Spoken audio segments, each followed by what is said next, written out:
Hello అందరికీ. Sunday special ఏంటి? మేమైతే బిర్యానీ చేసుకుంటున్నాం అనమాట. బిర్యానీ కోసం అంతా ముందే మ్యారినేట్ చేసి పెట్టేసుకుంటున్నాను పొద్దున్నే. వీడియో ఎండింగ్ వరకు చూసి నా వీడియోకి అయితే చిన్న లైక్ ఇచ్చేయండి. ఛానల్ సబ్స్క్రైబ్ చేసుకోవచ్చు కదా నా వీడియోస్ నచ్చితే. బిర్యానీ కోసం ముందుగానే మ్యారినేట్ చేసి పెట్టుకుంటే టేస్ట్ చాలా బాగుంటుంది. అందుకే మార్నింగే తెచ్చి మ్యారినేట్ చేసి పెట్టేసుకుంటాము ఎప్పుడు బిర్యానీ చేసుకోవాలనుకున్నా కానీ. బిర్యానీ చాలా బాగా వచ్చిందండి. వీడియో అంతా తీద్దాం అనుకున్నాను, కానీ అన్ఎక్స్పెక్టెడ్గా తెలిసిందే కదా, ఎప్పుడు చెప్పేదే ఎప్పుడు ఇదే చెప్తుంది అనుకోకండి. ఖచ్చితంగా ఏదో ఒక రోజు నా సింపుల్ బిర్యానీ రెసిపీ అయితే నేను ఖచ్చితంగా షేర్ చేసుకుంటాను. నేను మసాలాలన్నీ ఎప్పుడు పేస్ట్ చేసే వేస్తానండి. అలా వేస్తేనే నాకు బాగా నచ్చుద్ది అనమాట బిర్యానీ.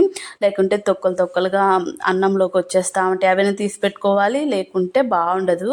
తిన్న తర్వాత నైట్ గుర్తొచ్చిందనమాట, బిర్యానీ వీడియో తీయలేదు కదా అని చెప్పేసి. చూడండి దబర కూడా ఖాళీ అయిపోయింది. నైట్ కొంచెం మిగిలితే లాలీపాప్ అయితే ఆర్డర్ పెట్టుకున్నాము. ఇంకా అమ్మ చెల్లి ఉన్నారు కదా, వాళ్ళ కోసము.